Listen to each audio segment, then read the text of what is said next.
In part to Derek Jeter, who went 3 for 4 with 3 RBIs.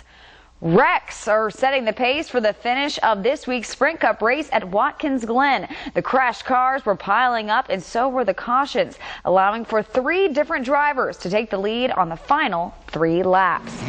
Crashes, and more crashes. Here you see Denny Hamlin smacking into the wall with under 10 laps to go. The caution then comes out, and on the restart, Kyle Busch in the M&M's car takes the lead. Then with 4 to go, Paul Menard's car catches fire. Another caution comes out. On that restart, it's last week's winner, Brad Keselowski, taking the lead. But on the final lap, you just saw David Reagan and David Rudiman crashing. Ultimately, it's Marcos Ambrose pulling ahead to win the race.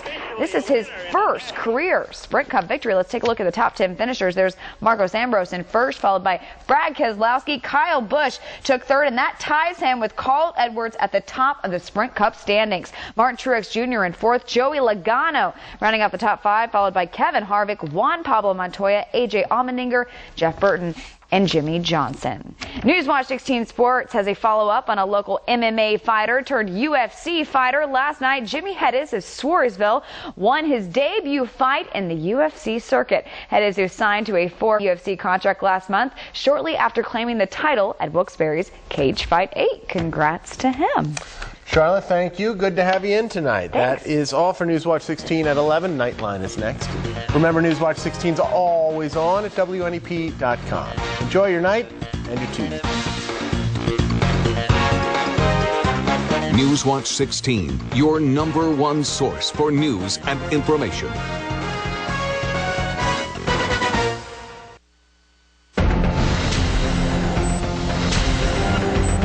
Tonight on Nightline, murder in paradise, an American woman still missing in Aruba, an American man held in her disappearance. Tonight, the dark allegations about his past as we go inside the search for Robin Gardner. Plus, break up, cash in. Relationships go bad, but diamonds don't. And now there are auction websites devoted specifically to selling jewelry after a breakup. One ring went for $25,000. We look at heartbreak bling. And candidate Obama. The president dusts off the bus and heads to Iowa, saying he's got a plan to bring back the jobs. Really? ABC's Jake Tapper catches up with him. From the global resources of ABC News, with Terry Moran, Cynthia McFadden, and Bill Weir in New York City. This is Nightline, August 15th, 2011. Good evening, I'm Cynthia McFadden. We begin tonight with what increasingly appears to be a murder investigation. It's playing out on the Caribbean island of Aruba. Tomorrow, it will be 2 weeks since Robin Gardner, a 25-year-old Maryland woman, disappeared after traveling to the island with a man she met online. He is now under arrest, and his troublesome past is coming to light. Here's ABC's Matt Gutman.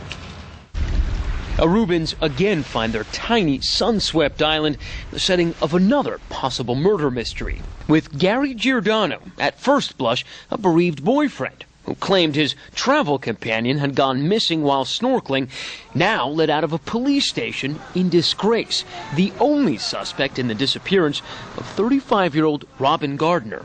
This evening, prosecutors ordered Giordano held for another 16 days here in Aruba's Kia prison. That's nearly twice as long as they'd originally pushed for. It was a good day, yes, but it's not yet the moment to declare victory, of course. Investigators suspect foul play in Robin's disappearance.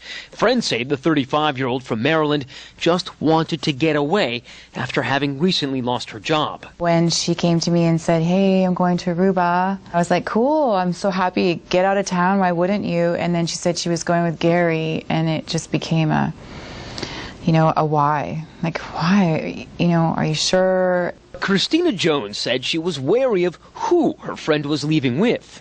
Well, I know that she met Gary over a year ago online. It's been a real roller coaster friendship. It's pretty hot and cold. One day nice and the next day not so nice. Authorities now know she landed here with Giordano on July 31st, planned to stay a week, and that she was last seen on or near this rocky beach on August 2nd. and that there was a critical time gap between the time when Giordano claimed